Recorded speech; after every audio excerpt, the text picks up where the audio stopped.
Bonjour à tous. Ça fait longtemps que je ne vous ai pas parlé. Juste trop occupé. Et maintenant, je vais vous parler de comment que j'utilise un GPS. Puisque je suis sur le sentier, j'essaie de m'arranger à ce que j'aie le moins de poids sur moi possible. Et c'est pour cette raison que... Bonjour à vous. Non, je ne pars pas tout seul. C'est la raison pourquoi j'amène seulement mon cellulaire avec moi. Avec mon cellulaire, je suis en mesure de faire mes enregistrements et en même temps mon système de communication et un GPS. Donc, je vais vous montrer ça. Et je vous reviens dans quelques instants. Donc, ceci est le Gaia GPS, Hiking and Hunting Maps. Donc, je vais naviguer dedans.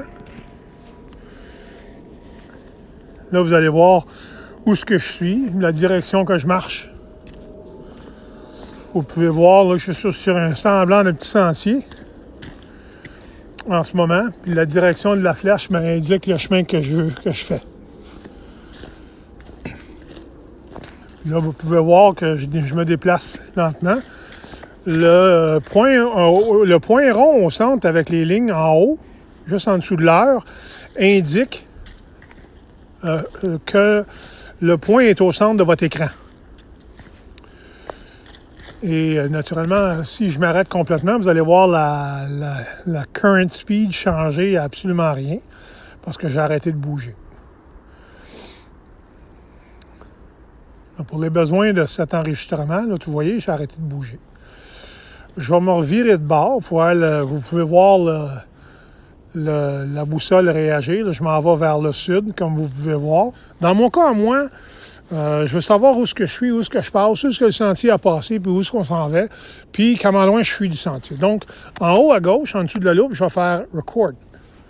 Là, comme vous pouvez voir, j'enregistre. Là, je vais revirer de bord dans l'autre sens, sur mon petit sentier. Vous voyez, la boussole a reviré dans l'autre sens. La pointe a reviré de l'autre sens. Et je vais bientôt, vous allez voir bientôt une ligne apparaître là, en arrière de la petite flèche.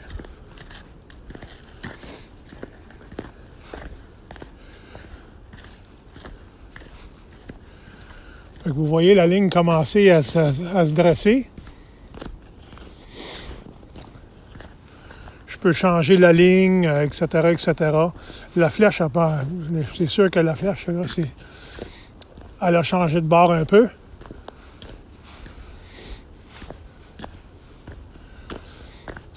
Naturellement, il y a toujours une divergence de quelques mètres, là. On s'entend. C'est un approximatif là, d'à peu près 2-3 mètres d'un bord à de l'autre. Là, je vais arriver à un embranchement. Je vais continuer. Vous voyez, j'ai ramené au centre en appuyant sur le rond avec les 4 lignes. Là, je vais descendre ici. On va dire que, disons ici, là, je vais créer un waypoint pour identifier où est-ce que je suis. Donc, je vais peser le plus. Je vais faire Add Waypoint. On va dire que je vais faire Save. On va dire que c'est un point d'eau.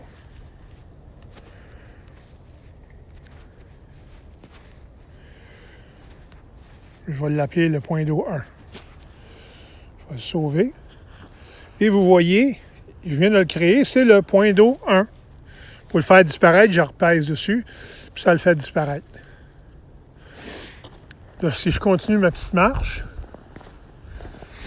comme vous voyez, j'enregistre encore.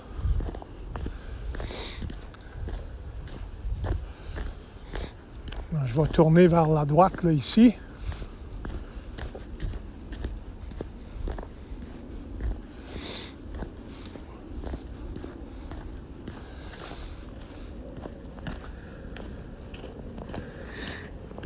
Je voulais tourner le téléphone, mais dans le fond, ça ne me donne rien parce que quand je suis dans le sentier, je le tiens toujours comme ça parce que l'autre main est généralement occupée avec d'autres choses. Donc, soit mon sécateur ou ma scie, parce que quand je fais l'entretien, là, donc je le sors dans ma poche, je peux l'enregistrer, je peux le barrer, je peux barrer mon écran et continuer mon chemin rapidement. Quand j'ai fini mon petit tracé, comme j'ai présentement fini, je On va dire si j'ai fini.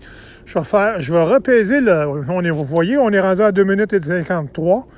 Je vais repaiser de nouveau. Je vais faire Finish Track. Je vais l'appeler, je sais pas moi, test pour l'instant. OK, route test. Je vais l'appeler route test pour l'instant.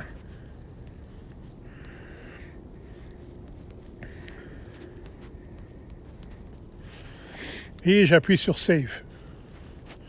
Fait que là, vous voyez que je l'ai sur ma map. Je peux changer la couleur. Il y a un paquet de choses que je peux faire pour la changer. Si je veux revenir à ma map, vous voyez là que j'ai mon chemin, j'ai ma boussole.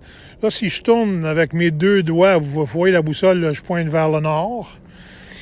Et si je veux sauvegarder cette traque-là, je vais faire, ça c'est le parc Michel Chartrand. Si je rentre plus profondément, mais je clique encore mon chemin. Vous voyez ma traque que je viens d'enregistrer. Je pèse pour l'information, vous verrez ma route test. En haut à droite, vous voyez les 3 petits points. Ici, je peux exporter ma route au complet en format GPX. Je vous suggère d'utiliser les formats GPX parce que vous êtes en mesure de traverser différentes plateformes, exemple Garmin ou etc., de façon à ce que vous avez un format universel de GPX. C'est gratuit et vous pouvez l'utiliser mondialement. Ça vous prend juste un courriel et un mot de passe. Ça vaut le coup pour l'utilisation pour avoir les cartes topographiques. Maintenant, en marchant un peu, je vais vous montrer, je vais repaiser où je suis. Vous puissiez me suivre. Là, je retourne vers l'auto. Là, je n'avais pas enregistré dans ce coin-ci. Une chose que je vais vous montrer. Si vous regardez, là, je zoom out. Et vous allez voir, toutes mes données à moi sont sur le nuage Gaia, où ce que, comme on peut voir ici, ça c'est l'accueil de la ZAC des Nymphes, où ce que je rentre avec l'automobile sur la route, oh mon Dieu, 131, me semble. Et la ligne rouge que vous voyez, là, ça c'est la route que je suis pour aller me stationner à mon petit rabout, mon petit raccoin pour mon sentier où ce que je fais mon entretien. Donc vous voyez ici, là, ça, c'est mon point de mon 8 km où ce que je peux me stationner. Et la ligne mauve, c'est mon sentier des Nymphes, le sentier des Nymphes, du kilomètre 8, aller jusqu'au kilomètre 15, qui est un peu plus loin ici. Là. Vous allez voir, jusqu'au 15.2 ici, qui est au ligne 2 au 15.2. Fait que donc, ce tracé ici, là, ça, c'est mon sentier, mon bout de sentier du 8 au 15. Puis là, je mets tout mon millage, ou je mets mon eau, etc. Vous voyez, j'ai de l'eau ici. Un peu plus loin, j'ai un kilométrage. Ça, j'avais de la scie à faire. Il faut que j'indique où je fais des waypoints pour indiquer à mes collègues que j'ai de la scie à faire, que j'ai besoin d'une scie mécanique. Ou mon kilomètre 13. Fait que tous mes kilométrages sont marqués. Exemple, ça, c'était mon 13. Là, c'est une autre section de scie. Là, un autre kilométrage 14. Et c'est comme ça que je peux facilement utiliser cette application-là. Là, vous voyez, ici, ça, c'est le point où je me stationne pour entrer dans le Misticoche. Le chemin que vous voyez juste en haut ici, là, qui monte là, vers le nord, c'est vraiment jusqu'aux 3 waypoints plus haut. C'est une marche de 35 minutes sur un chemin de VTT. Et après ça, je rentre dans le sentier de Misticoche. Que moi, je m'occupe jusqu'au Saint-Anselme, lac Saint-Anselme. Il y a un kilomètre 5 qui est en haut là-bas, que je ne l'ai pas mis sur cette map-là encore. Mais c'est génial. Donc, moi qui veux avoir une référence rapide et efficace, c'est important de comprendre que, je vais revenir où je suis.